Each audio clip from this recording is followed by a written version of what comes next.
I have no idea what this show is going to entail. I feel like I've always done shows where I talk about just video games, esports, internet culture, and I'm hopefully the show is still going to be that. I would love to just talk about anything and everything, but now I really want to talk about everything and everything, including the things I like, such as like certain podcasts. Kirk Minahan show is kind of like my side passion. Uh, but yeah, we're gonna hopefully get this on a network. I need to start diving into the network more. I'm kind of a drips in the office kind of guy. Shout out to Pat Ford.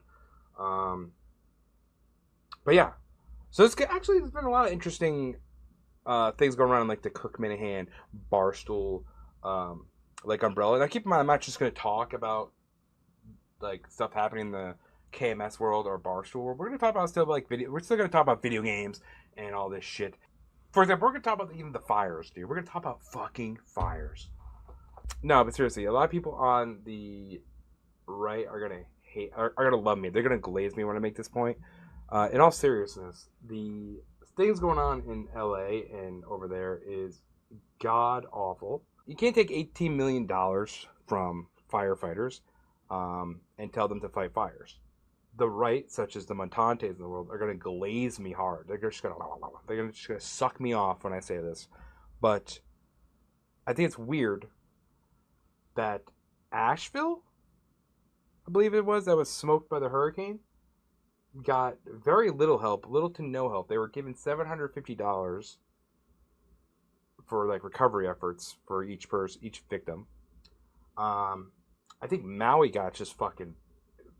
There's like awful videos. There's an awful video, and if you're able to handle graphic shit, there is literally a video of the Maui fires of like some guy just going down like a road, and there's literally like a fucking skeleton in some guy's car from getting cooked to death. Like that is tragic and disgusting. But when your lobbyists, your donor bros are getting cooked, the politicians might help you out. We can't help Americans in America through the government. I get it. Your name has to be Ukraine. It has to be Israel. We have to give money to them. That's important. Ukrainians are important. Making sure babies continue to get vaporized is important. But helping the hillbillies down south. But yeah, I think it's very interesting that Joe Biden just went on stage and said, "Hey, we're going to help you out," and that's beautiful. I think that's great. We should help these millionaires. And I'm not one of them people. Okay, I'm not saying that what's happening to these millionaires isn't tragic. I don't feel bad. I'm case by case. I feel bad that these millionaires lost like important shit, like photographs, awards, like shit that meant a lot to them. But I'm not gonna have the same pity for some average Joe in LA as I do for some rich fuck that's like wants me to feel sorry for him. Sorry, it's not gonna happen. Unless I become a rich fuck, that's just my morals can't be bought. That's what I'm trying to get at. When I start living in LA, I want you guys to feel bad for me when my front lawn catches fire. But if you guys don't know, Big Cat, major personality in Barstool Sports, basically made his brand off being a giant Chicago fan. And I actually, contrary to the KMS world, I actually believe he is genuinely a Chicago fan. I don't believe that he's not a Chicago fan. He went to school, I believe, in Wisconsin. He got fat off the cheese. He probably, oh my god, he must have loved those Brett Favre pictures. I think he's genuinely a Chicago fan, and to the people that say that he's not and he's fake, shame on you. Shame on you. But I have had a great time with Big Cat, Newton Cat. I just love just trolling Big Cat. Not that he's seen any of my shit. I know where I stand in the internet world. But, I mean, like, this got no love on the internet. Once again, thank you to Pat Ford, Mr. Insta-Click, you know what I'm saying? But this is just hilarious. I think Dave and Justin should get on this shirt. That'd be very funny. I would like 10% of the proceeds / profit. That's all I'm asking. What has been crazy though is like they appeared on the Nickelodeon cringe cast of the wild card game, and obviously, like once again, I'm just killing it. I'm just killing Big Cat. I, a nobody, am killing him. Like this is funny. I mean, come on, I mean, that's just classic. But I don't understand. I saw an interview. I was trying to find it before I started this, where he was kind of like coming clean about being from Newton, Mass, and how he became a Chicago fan. No, excuse me.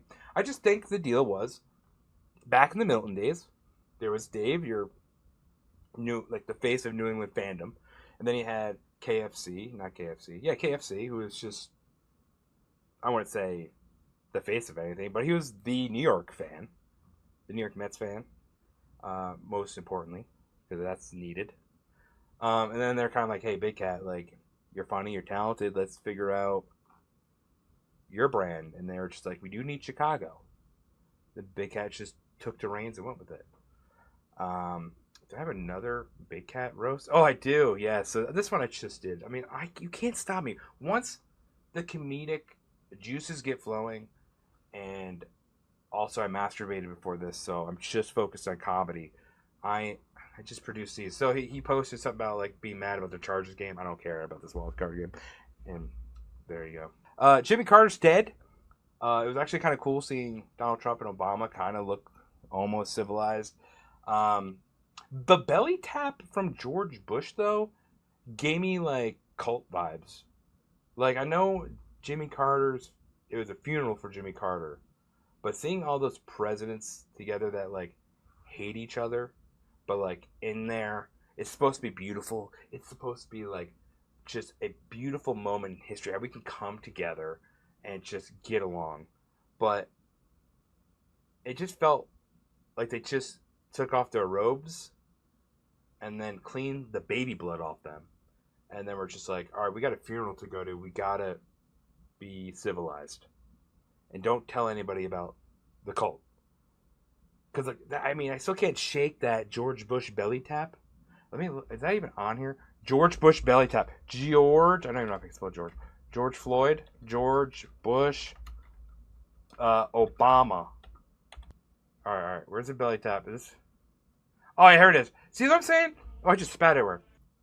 Like this is like locker room taps. This is the most professional ass slap you can possibly do. Like that's barely appropriate for a funeral. But there's probably nothing better though. If you're Obama, you probably feel like, yes, I am officially a brother. Like I got by George Bush. Those hands massacred millions of people and hundreds of thousands of Americans. But I'm in I'm in the clique. But for some reason that just like haunts me. This has nothing to do with politics, guys. I mean, it does. 100% has to do with politics. But like, that's just you might as well just have a secret handshake at that point, you know. But speaking of Jimmy Carter, I think the worst thing for him though was to go out like this. Like, look at this guy. There he is. It's awful because he's getting French kissed by death right now. Like there is. I mean, there's nothing else to say. Now, but is this better? Is this moment? This is one of Jimmy Carter's greatest moments. I'm sorry to say, but is this moment better than this one? Like, look at this guy. Like,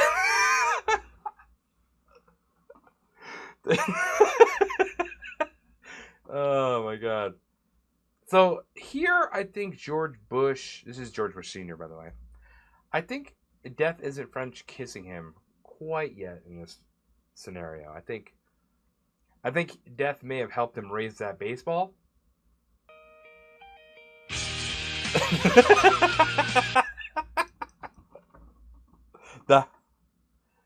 Oh my god, if I get to that point, I mean, like, look at that gut though. At least like he's eating well here. At least like he didn't die. Who died better? I mean, George Bush. Even here looks like he steals snacks to the movie theater, you know. And here, it looks like people steal things from him. Palisades fire expands, threatens Brentwood. Mexico sends firefighters to help Los Angeles wildfires. And it still looks like someone's going to get beheaded right here. I mean, gracias for helping out America. And someone's going to turn this into an immigration thing. But you know what? Can we just say thank you? Just say gracias and move the fuck on. Outside the cartels and corrupt government officials, the people of Mexico are amazing. The people of Mexico are amazing and generous. Based on my numerous trips to some of the country's poorest areas. Outside the cartels and corrupt government officials, that alone is a crazy thing to say. It's like they might as well just stand next to ISIS. We are here to help, man. Who brought ISIS? Sorry. Breaking news. Firefighters from the terrorist group ISIS has just arrived to California to help with the massive fires. Let's freaking go. Wait, what? People say no looting, zero tolerance for looting. That's why these guys are out here, and I'm very grateful for them, particularly for these critical checkpoints that allow law enforcement to move more mobily and do the interior. When you see a guy moving his hands like this, he's lying. He's trying to sleight of hand us with his mouth, even though his hand's moving in front of it. To keep people safe, no looting, zero tolerance for looting. That's why these guys are out here, and I'm very grateful for them, particularly for these critical checkpoints that allow law enforcement to move more mobily and do the interior. It's also fucking crazy. Can we just talk about these fires for a second again? It's fucking crazy talk that there's people trying to set fires. Just shoot them. Set them ablaze, and then that's just, yeah. It's fucking nuts. And it's like not like one or two times where there's been people trying to set more fires in California right now. It's like a lot. It's a lot of them trying to do it. I don't know what the fuck. Like, what type of mental state do you have to be like, hey. Actually, no, I kind of get it. It's like, it's probably the thrill. It's just a thrill. Thrill seekers. I gotta stop judging. These people are just X Games athletes. I've changed my opinion on them 180 just then. YouTuber Mr. Beast recently shared a video where he helped 2,000 amputees, mostly in America, by finding their prosthetic legs. His initiative has sparked a conversation about the accessibility and cost of healthcare in the United States. This is a very deep.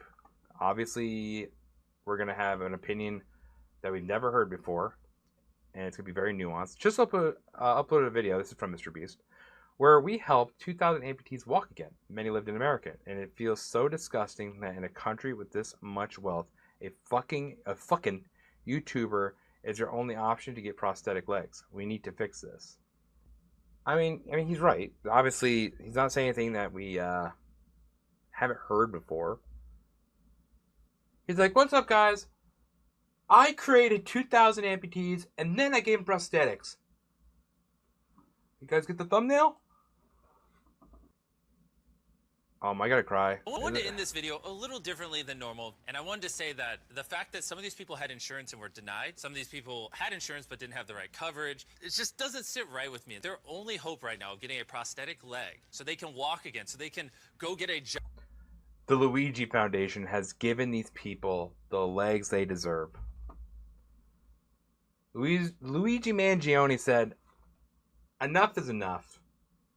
I'm going to create a foundation that will give these cripples some fucking legs. But I wanted to say this so the 100 million people watching this can get inspired, because what I saw when filming this video is just... None of us are inspired. Mr. Beast, I'm sitting on my ass. Well, I'm inspired, but I'm not leaving here. I'm not going to change the world. I'm sitting here, Mr. Beast, and talking about how you're doing charity work. You're doing the job for us. Why do we need to move? Why do we need to move? You're doing it. You gave Africa water. You also poisoned our children with your chocolate. Your copyright Lunchables have mold in them. But yes, after Mr. Beast sliced off 2,000 people's arms and legs, He was nice enough to give them some money. So they get new ones. Yeah. Elon Musk has publicly announced he is recovering from a neck surgery he described as necessary but painful. The announcement on social media has led to an outpouring of support from various followers wishing him a speedy recovery. A small number of comments also reflect personal sentiments against Musk, though these did not detract from the overall supportive tone. I like that. I like that last part. Listen, people may say like some people. This is what it basically was. Na na na na boo boo. More people said nice things to me than mean things. Would some people say he's currently running Space Neck?